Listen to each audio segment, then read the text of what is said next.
A paz do Senhor Jesus, meus irmãos, nessa manhã nós leremos um versículo-chave, mas depois eu gostaria de ler todo o capítulo com os irmãos. Inicialmente, para nós centrarmos a nossa atenção em um versículo, nós vamos ler em 2 Tessalonicenses, o capítulo 2, versículo 3. Ninguém de maneira alguma vos engane, porque não será assim sem que antes venha a apostasia e se manifeste o homem do pecado, o filho da perdição. Nós vamos ler tudo para a gente conseguir entender o contexto no qual Paulo está colocando essas palavras. Ele diz assim no capítulo 2 de 2 Tessalonicenses: Ora, irmãos, rogamo-vos, pela vinda de nosso Senhor Jesus Cristo e pela nossa reunião com Ele, que não vos movais facilmente do vosso entendimento, nem vos perturbeis, quer por espírito, quer por palavra, quer por epístola, como de nós, como se o dia de Cristo estivesse já perto. Ninguém de maneira alguma vos engane, porque não será assim sem que antes venha a apostasia e se manifeste o homem do pecado, o filho da perdição,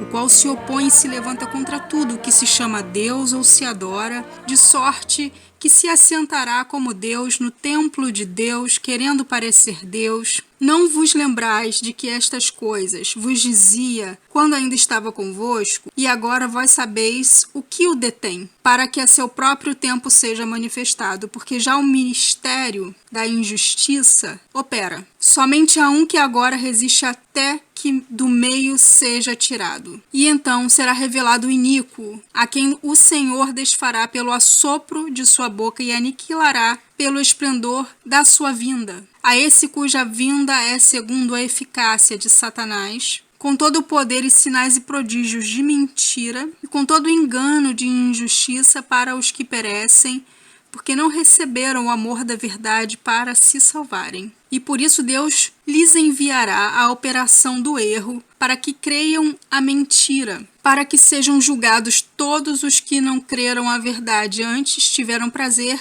na iniquidade. Mas devemos sempre dar graças a Deus por vós, irmãos amados do Senhor, por vos ter Deus elegido desde o princípio para a salvação, em santificação do Espírito e fé da verdade. Eu fiz questão de ler que há muitos detalhes durante o capítulo que vêm edificar a nossa fé nessa manhã. Aqui está falando da segunda vinda do Senhor Jesus Cristo, mas que ela não vai acontecer sem que antes o filho da perdição, o homem do pecado, ele se manifeste. E nós sabemos que ele ainda não se manifestou. Nós sabemos que nós ainda não o conhecemos. E além disso, há de vir um período de muita apostasia. Apostasia é o abandono da verdade. Mas por que esse capítulo ele diz que muitos cairão nessa apostasia? Por apego à iniquidade, por amor à mentira. As pessoas vão preferir a mentira porque a mentira será mais agradável ao coração delas do que a verdade. Essa apostasia ela tanto opera dentro da fé cristã quanto fora dela.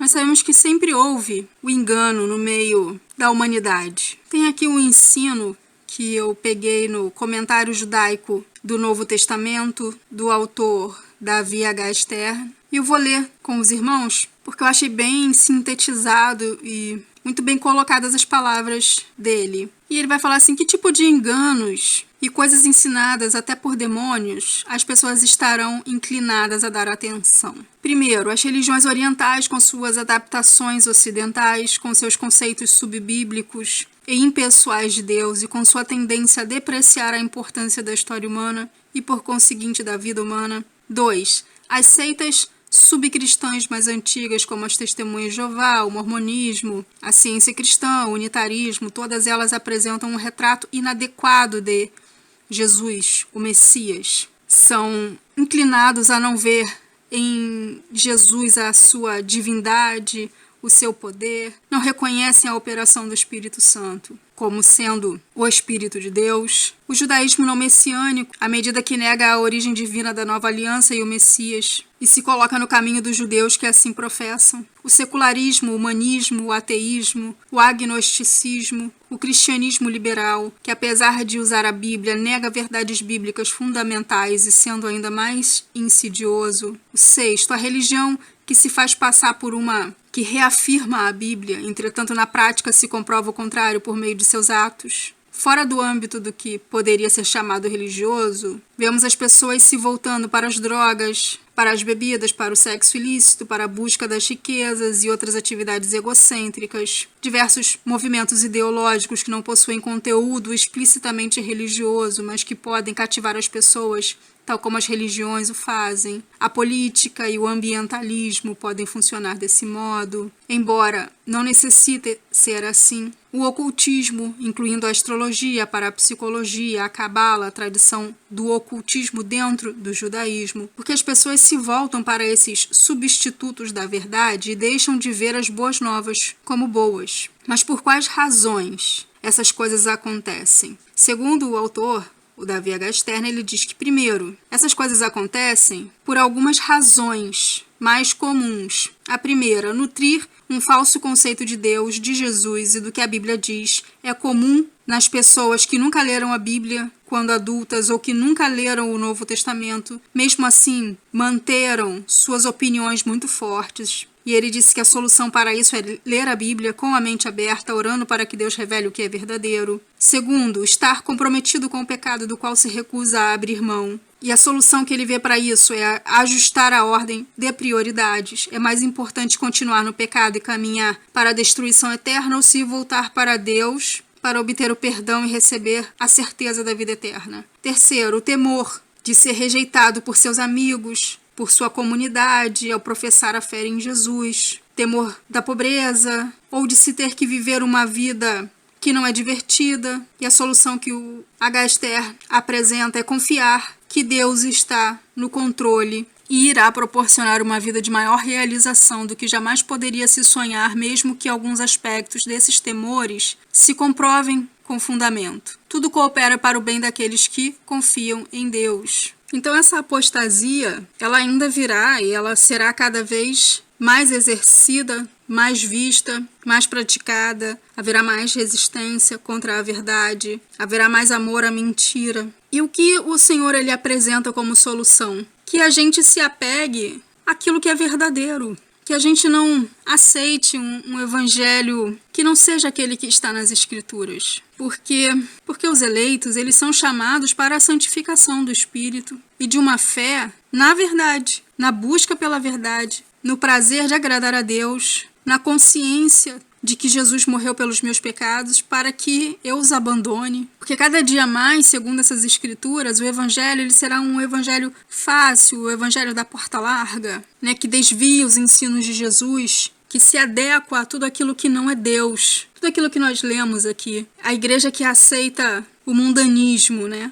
Que aceita outra forma que não Jesus para a salvação. A igreja que precisa dos artifícios do mundo e não da operação de Deus para a conversão dos seus membros. Essas coisas são abandono daquilo que está verdadeiramente expresso nas Escrituras e que a nossa melhor solução é nos apegarmos à verdade. É não aceitarmos um evangelho facilitado, um evangelho diferente daquele que está na Bíblia, e para isso nós precisamos, mais do que nunca, nos voltarmos para o estudo da palavra de Deus, para conhecermos aquilo que Deus deseja verdadeiramente para as nossas vidas. Por mais que a gente veja no mundo hoje o mistério da injustiça operando, nessa atividade maligna que sempre operou no decurso da história da humanidade, que vai preparar cada dia mais o caminho para essa apostasia, para que venha esse homem do pecado, para que venha todas as distorções daquilo que Deus colocou como padrão, como santo, como bom, perfeito, agradável. A gente vive num tempo difícil. E aqui Paulo ele fala que há uma coisa só que impede que se manifeste esse tempo de perdição, esse tempo de apostasia total, esse tempo onde a injustiça ela vai ganhar mais força para operar engano, para as pessoas não receberem o amor da verdade, para se salvarem. Né? Que nesse trecho fala que somente há um que agora resiste, até que do meio seja tirado. Nós cremos que enquanto a igreja ela tiver fé, ela estiver orando, ela estiver lutando com as armas espirituais, enquanto houver um joelho clamando, o poder das trevas ele não será maior do que o poder de Deus. Enquanto a igreja ela se mantiver íntegra, buscando a verdade, se separando daquelas coisas que não são dignas da presença de Deus, então nós teremos autoridade para repreender esses espíritos de engano ainda no meio da sociedade. E é por isso que uma das artimanhas do inimigo é lançar a apostasia, é lançar o evangelho falso, é lançar o evangelho fácil, o evangelho da porta larga. Aquele evangelho que tem que se acostumar com o homem e não o homem com o evangelho. Jesus ele só voltará depois que o filho da perdição se manifestar. E nós sabemos que não aconteceu isso ainda. Amém, meus irmãos? Amemos a verdade. Vamos buscar a verdade. Vamos lutar com as nossas armas espirituais. Amém? Que o Espírito Santo fale mais abundantemente em cada coração, no nome de Jesus. A paz do Senhor para os meus irmãos.